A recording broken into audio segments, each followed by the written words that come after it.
حضرت ابو ہریرہ رضی اللہ عنہ سے مروی ہے کہ رسول اللہ صلی اللہ علیہ وسلم نے فرمایا،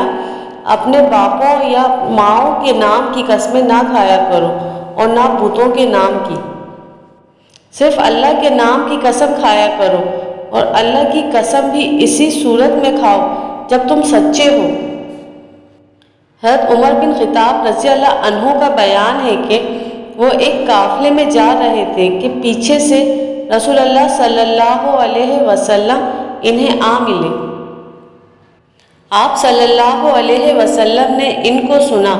جب کہ وہ اپنے باپ کی قسم کھا رہے تھے، تو فرمایا، اللہ تعالیٰ تمہیں منع فرماتا ہے کہ اپنے آبا و اجداد کی قسمیں کھاؤ، جسے قسم کھانی ہو وہ اللہ کے نام کی قسم کھائے یا خاموش رہے۔ حضرت عبداللہ بن عمر رضی اللہ عنہما نے کسی کو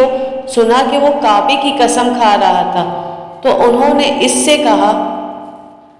بے شک میں نے رسول اللہ صلی اللہ علیہ وسلم کو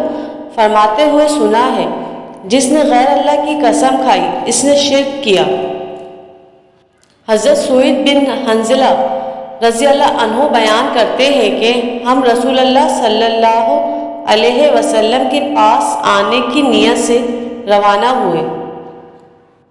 اور ہمارے ساتھ وائل بن حجر رضی اللہ عنہ بھی تھے۔ ان کے ایک دشمن نے ان کو پکڑ لیا، تو قوم کے لوگ قسم کھانے سے ہچکچاتے رہے، مگر میں نے قسم کھا لی کہ یہ میرا بھائی ہے، تو اس نے اسے چھوڑ دیا۔ پھر ہم رسول اللہ صلی اللہ علیہ وسلم کی خدمت میں حاضر ہوئے، اور میں نے آپ کو بتایا کہ قوم کے لوگوں نے قسم کھانے میں حرج سمجھا تھا، مگر میں نے قسم کھائی کہ یہ میرا بھائی ہے، تو آپ نے فرمایا،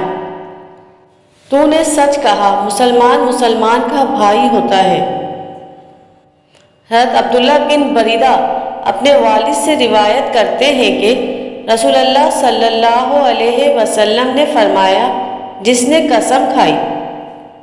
کہ میں اسلام سے بری ہوں، تو اگر وہ جھوٹا ہوا تو وہ وہی ہوا جو اس نے کہا، اور اگر سچا بھی ہوا تو اسلام کی طرف صحیح سالم نہیں لوٹے گا۔